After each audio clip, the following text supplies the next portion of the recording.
Welcome to the Paperless Productivity Podcast, where we have experts give you the insights, know-how, and resources to help you transform your workplace from paper to digital and making your work life better at the same time. Thanks for joining us. My name is Kevin Legister, your host, and today we're talking about solving underwriting challenges for insurance carriers and how content management technology has helped them to become more efficient and be able to function away from the office. So with us today is Jeff Hiegert from Hyland Software. He's a returning guest, and he's been with us several times before. So, Jeff, we're glad to have you back here. And thank you, Kevin. We also have Toni Smith. Oh, yeah, thanks, Jeff. And we also have Toni Smith from ImageSoft. And hi, Toni. Hi, Kevin.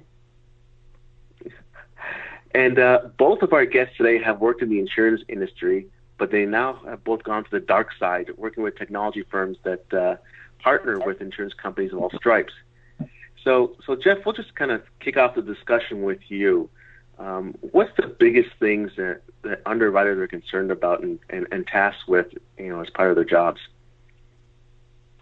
Yeah, thanks, Kevin. And again, it's good to be back. And I don't know if I would qualify it as the dark side, but we'll just call it the other side. But yeah, so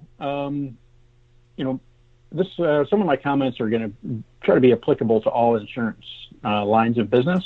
There's going to be some nuances when we're talking about, life insurance versus P&C versus work comp or health, or even within some of those primary lines of business. There's nuances with how certain companies, what products they go to market with. So while my statements may not, be applicable to every insurance carrier out there, I think most of them are probably following along with some of the challenges that I'll bring out. So with underwriting, really the underwriting department or the underwriting function is somewhat the gatekeeper, if you will, for a typical insurance carrier, right? So an insurance carrier is going to have a pool of customers, a pool of risk, if you will, and the underwriter, along with the actuarial department and the terms and conditions of the policies and the rating structure and all of those things, kind of function as a gatekeeper to protect the rating pool, meaning that a pool of insureds that is filled with high-risk individuals or high-risk policies is not going to perform well. So they need to kind of make sure that we balance that pool with acceptable risks, good risks, along with those that might not be as good. So it's really critical from an insurance standpoint that the underwriting process is not only efficient, but very effective as well in terms of applying those terms and conditions and the rules around the specific policies that they're underwriting. So it's a really critical point in the journey of an insurance policy, and really outside of contact with an agent or some other distribution channel, it's the first point where a consumer actually starts to engage with their carrier. So not only is it important from a standpoint of protecting a carrier's risk pool, but it's also important in terms of providing a good quality and effective and efficient interaction with the consumer base. That's kind of setting the tone, if you will, for that relationship going forward.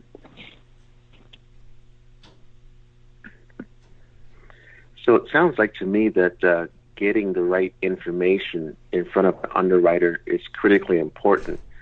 So not only are they working with different calculation tables and things like that in terms of how they look at risk, but they also need to take a look at, well, how much risk are they carrying for a particular individual, right, or company or organization or whatever it is, with respect to, how much risk are they undertaking, and, how many policies do they have in force, and and what are they all looking at?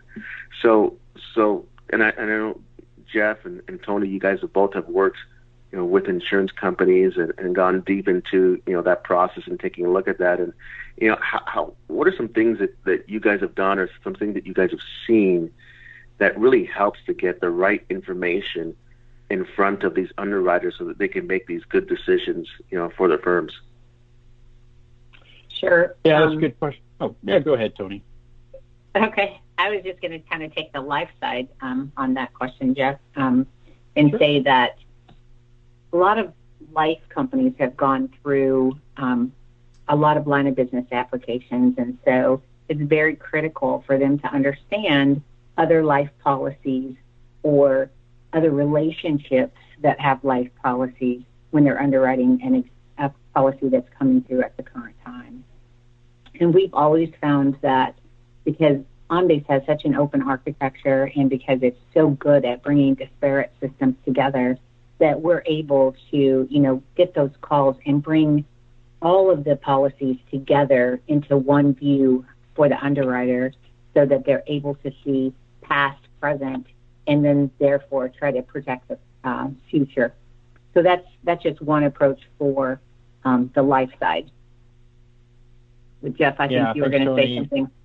Yep. Yeah. So actually, in a previous life, I was a P&C underwriter for homeowners. I underwrote homeowners and personal lines auto policies for an insurance carrier, and much like the same as with life insurance or health insurance or any other type of insurance, data or information is really the currency, if you will, right? And so the more you have of it, the better decisions you're going to be able to make. And so from a P&C standpoint, it's really no different. Most of the information or some of the information that they get for the underwriting process is going to come either on the application or through some standard, form submissions for personal lines auto. You're talking about an MVR and, things like that would give the underwriter sort of a picture of the risk. But then there's also information that's available from third-party sources. So, extending on Toni's comments on life insurance, right? IntelliScript or MIB, places where you can go and get information and medical history regarding an applicant's prescription history or medical history.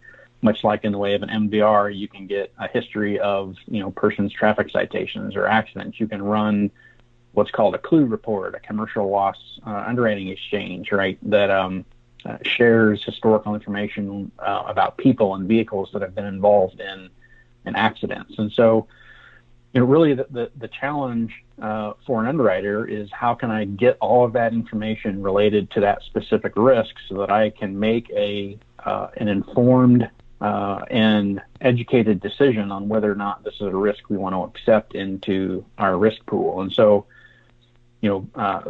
technology platforms like Hyland and content services platforms, really the value that they bring is the ability to, collect that information, remove it off of paper-based or kind of static types of formats, go to external places and pull in information from those other third-party vendors, and as Toni said, kind of present that 360 view or complete view of that risk as it relates to the policy that they're applying for. And it just gives the underwriter a safety net, sort of, so to say, to make sure that they're making a completely informed decision. Again, trying to protect that the risk pool and not letting poor risks into their environment. And really, by automating as much of this process that we've talked about today, as far as bringing that data together, going out and grabbing that data, bringing it into a view that the underwriter can look at, lets the underwriter do underwriting instead of clerical work. It allows them to, just really do their job so that, all day long they're actually underwriting. They're not trying to find things. They're not going out to websites to pull it in. They're not looking at old systems to try to determine, but they're actually doing the underwriting themselves and able to do that much quicker if we've automated bringing all that data. Or I believe, as Jeff said, that's really the critical piece. That's the cash right there. Yeah, and advances that have been made in digital forms technology and dynamic forms, where what used to be a paper-based submission can now be a digital dynamic form where the consumer is basically taking over the responsibility of doing the data entry, and as the consumer is providing information through these dynamic digital forms, We can automatically sort of, go down a different line of questionings based on how the consumer is providing information. We can tailor, the product offerings, and all of those things that we can do digitally instead of relying on, a consumer filling out a piece of paper and then trying to leverage the data after it's scanned in or after it's captured in your office. Just gives the underwriter that much more flexibility and understanding of the risk, and can even go so far as to, automate some of the, surface level underwriting decisions, right? So for example, if someone's filling out an application in a digital dynamic form online, and as they're answering questions, if they provide data or input that we know excludes them from eligibility based on, geography or, career or, age or, whatever the case may be, we can give feedback right there to the consumer that says this, the product you're applying for, you're not eligible for, but here's another option that you can continue to apply for, rather than having the customer fill that out, send it in, and then waiting several days or longer for the carrier to respond back and say, "Oh, I'm sorry, we got your application, but you don't qualify." So, from a customer service standpoint, there's tremendous strides that can be made in that way. But then at the same time, that data is almost being kind of scrubbed, if you will, as it's being submitted into the carrier, which obviously makes the underwriter's job much, much easier. Right. And Jeff, the other side of that is, we can do some what I call straight through processing. So, you talked about maybe it excludes them, but there may be some insurance, especially on the life side and also on the P&C side, where we know because it fits a certain criteria, we're gonna run that. We're gonna go with it, right? And we can actually not, do that without any interference with the underwriter, and let the underwriter do the more complicated cases in that way. Oh yeah, absolutely. There's obviously a cost associated with underwriting a policy, right? There's the cost of having that experienced individual, take the time to review that information. There's costs associated with technologies and whatever that's involved. So you're right. Companies are looking at those situations, and some of the lower face value policies or more traditional personal lines auto or those types of things. It's in their better interest to say, hey, if it's under this face value and all of these questions are no, it's easier for us, or it's better for us to go ahead and accept the risk, get the policy issued, than it is, and maybe run the risk of having a poor risk enter the pool than it is to spend the physical money and expenses of fully underwriting a policy. So you're right. There's opportunities there to use artificial intelligence or just even simple business logic that can help pre-underwrite policies and do automated issue as you described. So one of the latest trends that I've seen starting to pop up in the insurance world is robotic process automation, which for our listeners, it's not an actual robot that's actually sitting there pushing keys on a keyboard, but really is a software that essentially records how a person actually interacts with their system or with external systems, and then that the software is able to essentially replicate those tasks, so that repetitive tasks that are being done on a day in, day out, whether it's key entry of data into one system or whether it's entering information into an external system to bring data back, the automatically pre-filled fields, that's where some of these robotic process automation tasks can really help make it much more efficient. Can you guys share with our listeners, any experience that you've had with that, or in terms of where you're seeing some of these applications popping up in the underwriting world? Yeah, sure. And, personally, I've always kind of had a little concern about the fact that we call it robotic process automation, or that kind of the industry term, is that's what it's used, because in many cases we're not really able to automate the full process.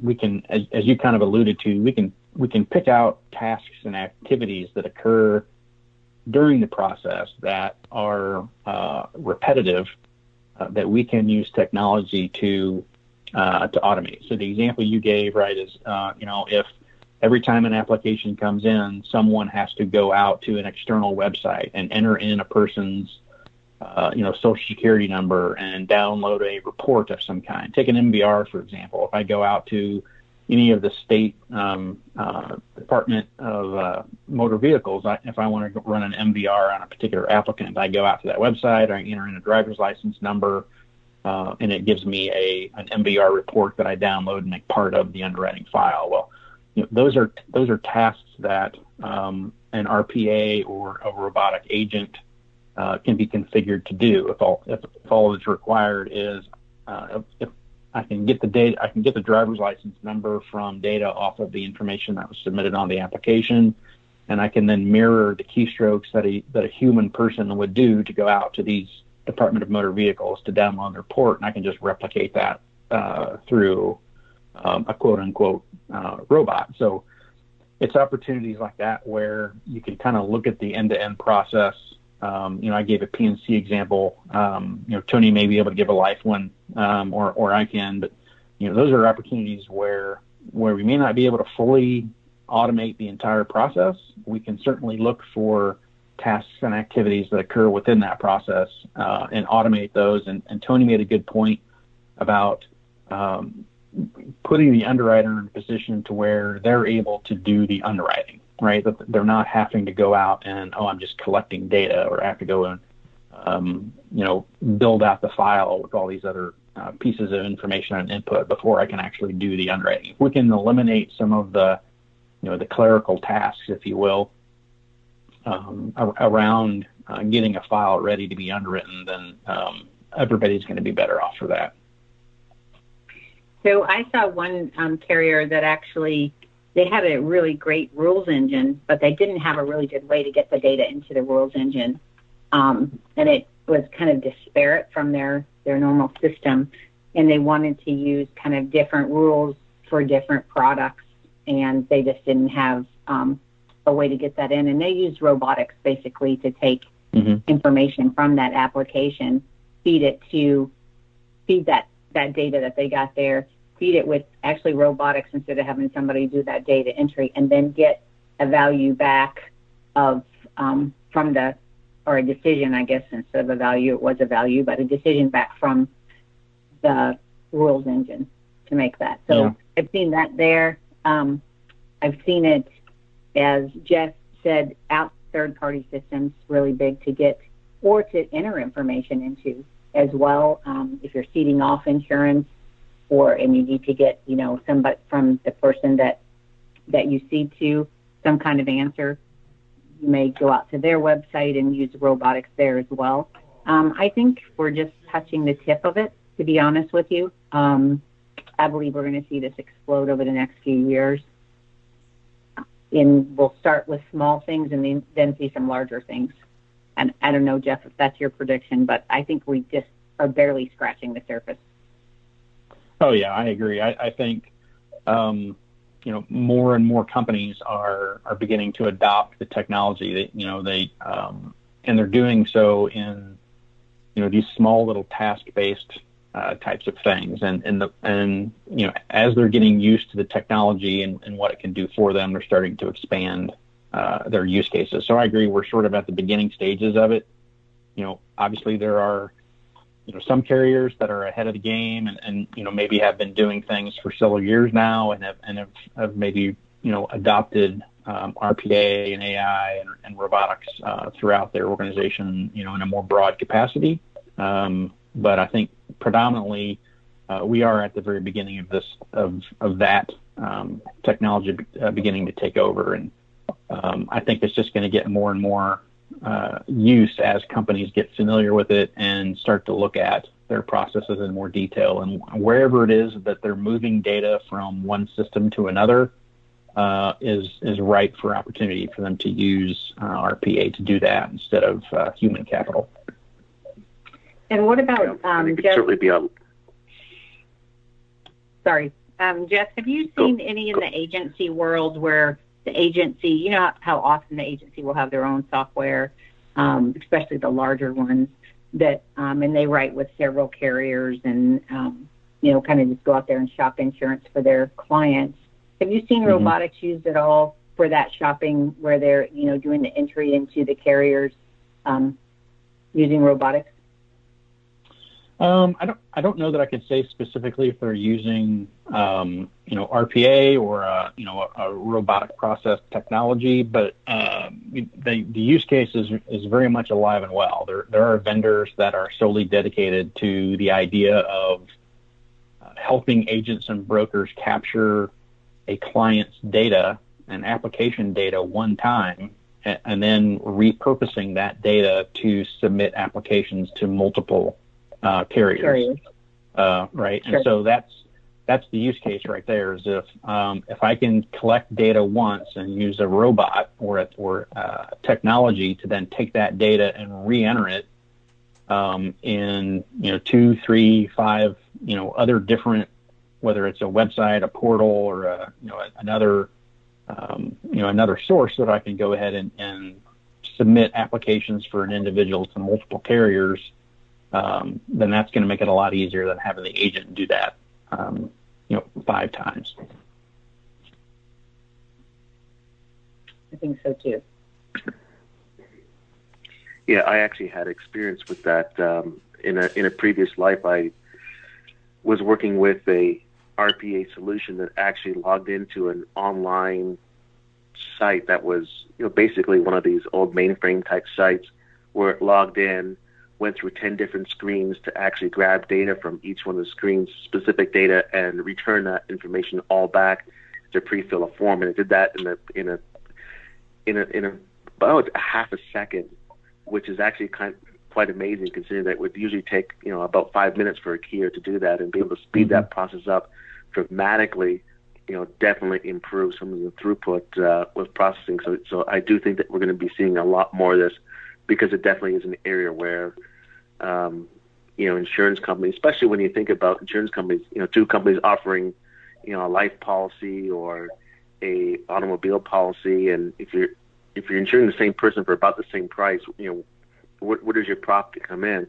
Well, part of your profit is going to be based on how efficient can you operate, how efficient can you, you know, how can you lower the cost of your operation, so that more and more of your, you know, rep premium, you know, goes towards profit, as opposed to, you know, having to pay things out or going to having to pay for people to do things that machines can certainly do.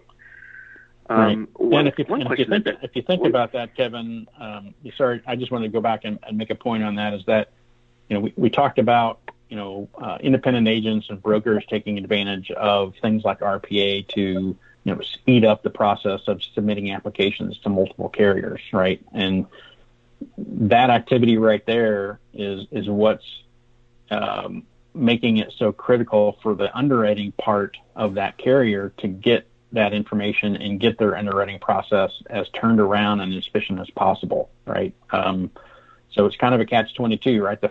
The more easy it is for an agent or a broker to submit applications to multiple carriers, the more important it is for each of those carriers to be able to expedite those applications as quickly as they can. Because what typically might happen is, you know, a broker might submit an application for life insurance to 3 different carriers. They're roughly the same premium, they're roughly the same coverage, especially on something that might be as, you know, pretty straightforward as like a term policy. They're just waiting for whoever sends back, you know, the policy first. And whoever gets it done and back in the agent's hand wins that business. And so whoever's easy to do business with, right? Right, exactly. So it's the more efficient technology is making the agents and brokers it's pushing the envelope and forcing carriers to become more efficient on their end as well in order to win that business. So it's a catch-22, but fortunately, you know, both of them can take advantage of the same technology. It's just a matter of who can keep up with who.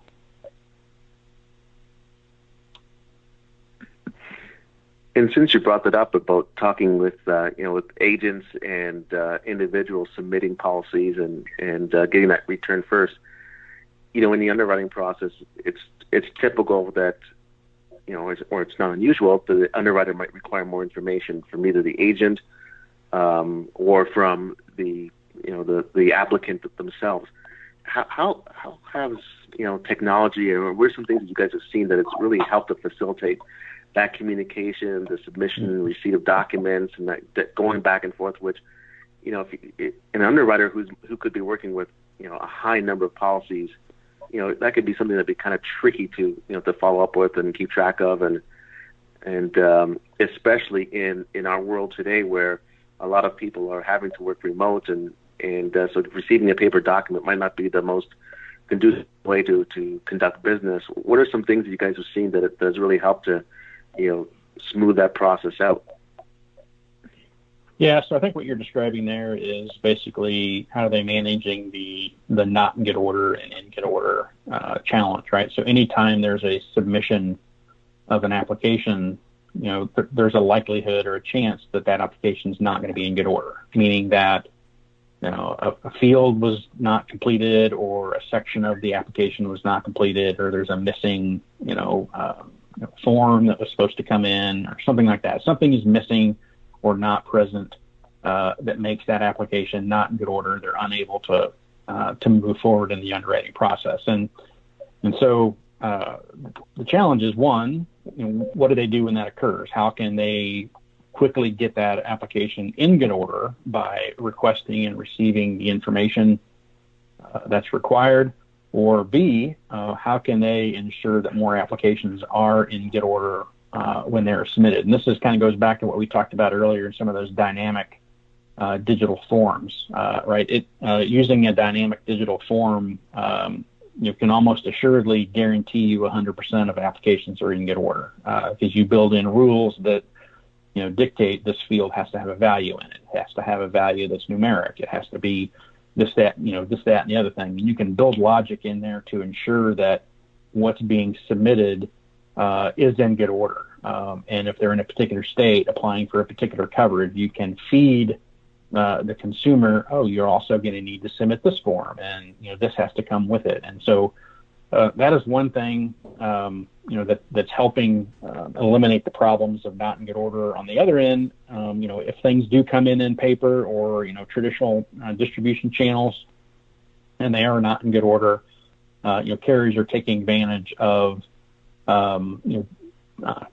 customer communication management platforms or document generation platforms that can kind of automatically generate outbound correspondence to either the agent or the applicant, indicating, hey, we've got your application. Unfortunately, these sections or this form or this data point was missing, and then give them opportunities to submit that. And what we're seeing a lot of carriers do instead of traditional email or paper mail is use like an enterprise file sync and share. So think Dropbox, think things like that. And Hyland's got a product that's fully integrated into OnBase called Sharebase, and it's a very secure way for carriers to share content externally with a consumer or an agent or someone who is not going to have access to their technical environment. So when there are missing information, if applications are not in good order, or the example you gave, if I have employees that used to be in the home office that are now being forced to work remote, how do I get them information to help in the underwriting process without sending it through email? If the applications are going to contain, private information, personal information, things like that, you don't want to be communicating as an attachment in an email, right? So technology like Sharebase enables carriers to share that content in a secure fashion, and basically be able to share that content with either a consumer, an agent, an internal resource that happens to be remote or not in the home office. I would echo the Sharebase piece and how that's really solved a problem, especially for people who don't have portals stood up for their clients and their agents. It's been a great way to exchange information securely and then get information back, have it put into workflow, and not worry about it while it's out collecting. So the beautiful part of that is that with the product, where it's very easy for us to set timers and to escalate and to, send something out. If we don't get a response, we set a timer and maybe we send it out again. And maybe we set that third timer, and maybe that goes to a queue for someone to actually call them that's not the underwriter, but to remind them. And then when it does come back, it just pops in the, queue for to be worked by the underwriter themselves. So they don't have to waste time with all that follow-up. Sharebase has been a great tool for that. Yeah, and I want to underscore that too, because, when you have a team of underwriters and you've got all kinds of emails that are coming in or mail that's coming in that's being scanned in, to match all that up with the correct application can sometimes be a huge challenge. And so that's just a huge time saver, right there in of itself, that you can automate the response of the information that's coming back to tie it together with the information and then present it to the underwriter. So the underwriter's not having to go through and check everything on a daily basis. Or where's this at? Where's that at? We're presenting him the work that's ready to be looked at and automatically escalating the stuff that's falling behind, which saves a lot of mental cycles and allows an underwriter to be a lot more efficient. So just one final question before we sign off here, and this has been a very, very, very interesting and very powerful discussion that we're having here in terms of how can we make a difference in the life of an underwriter. And I know with our current crisis, and we kind of touched on this a little bit earlier in terms of how has it been for underwriters during this process when they've had to go from maybe working in the office 5 days a week and commuting to working at home? Have you guys seen a big change in that, or is this something that insurance companies have been able to make kind of a smooth transition for their underwriters to work remotely? Is there anything else that that they need to consider to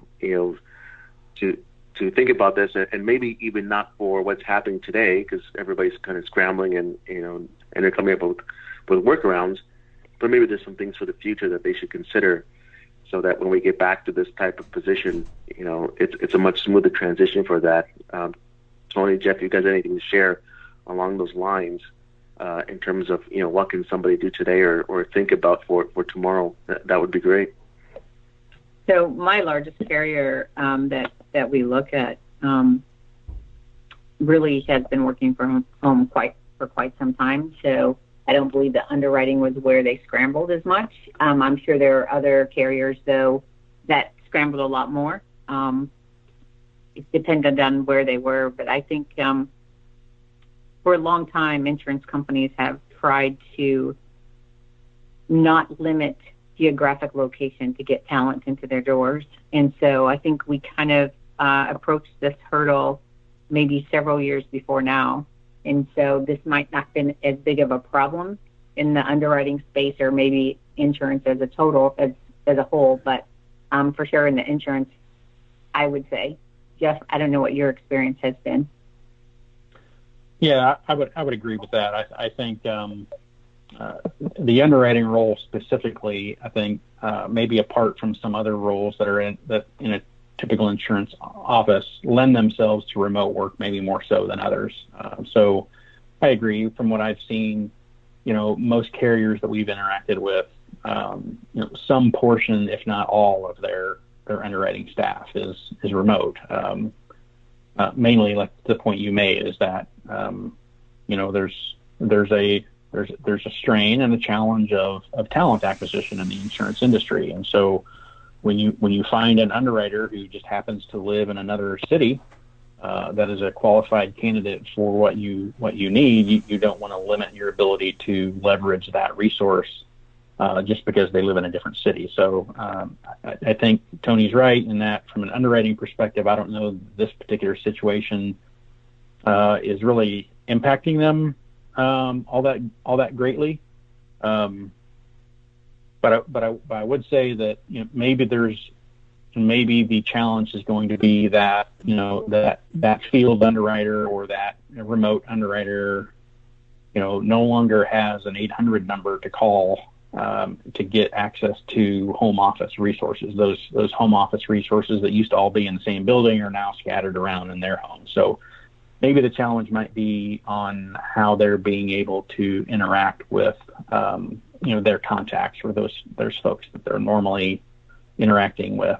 But I'm guessing a lot of that is still being managed through phone calls and email in the same way that it was done before. But the bottom line is, there's always going to be, some sort of crisis that's going to disrupt our lives and disrupt the insurance industry and force them to have to do things a little bit differently, whether that's a hurricane or some other natural disaster or a financial crisis or what we're dealing with now. And the insurance industry has been around for forever, and it will continue to be around forever. It's a necessary evil, some people would describe it, but it's a necessary business and a necessary thing to have in place, in particular for times like this. And so, I don't think this is really impacting an underwriter as much as maybe some other roles at an insurance office. I think there's always opportunities to use this as just a reminder that leveraging content services platform that can enable the remote workforce and digitizing processes and not relying on physical paper to communicate data and not relying on brick and mortar office buildings. I think it's a reminder for carriers of all types that say, hey, we probably need to revisit our digital transformation strategy and take advantage of some of the technologies and capabilities that companies like Hyland offer. That's a great reminder, Jeff. Yeah, I think your point is very well taken. We did a podcast, recorded one last week with our folks internally here at ImageSoft and how we've been able to make a smooth transition from the majority of our office employees being in an office to basically being 100% remote and still being able to continue on with our essential business functions and not having to miss a beat and really only having to make a very, very few adjustments. And one of the things that they said is that's made this possible is that they had a philosophy that started several years ago that any new technology platform or any solution that they implement, it needs to support the remote worker. And if required, it needs to have a mobile component. And so we're going to start with those areas first, not last. And because of that, we were able to make that smooth transition. And I think in the insurance space, while insurance companies have done that from a underwriting perspective, you may be right, Jeff and Toni, that there may be other roles in the insurance, cog, if you could say, the whole operation where that approach maybe needs to be taken as well. There might be claims, there'll be some other areas that they need to think of in terms of how do we make this work, in a remote world, because you're right, something else is going to come up, whether it's talent acquisition or whether it's the next crisis that's going to come up that our office doors are shut and the lights go off, but we still need to function, we still need to stay in business, and we still need to service our customers. So great points. So Jeff, Toni, I want to thank you both for your conversation today. I thought this was great.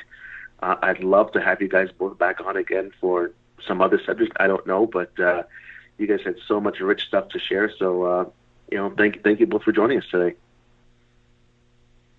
Thank you. You're welcome. I appreciate the time and happy to help out anytime. Yeah. Thank you. It was my privilege, Kevin.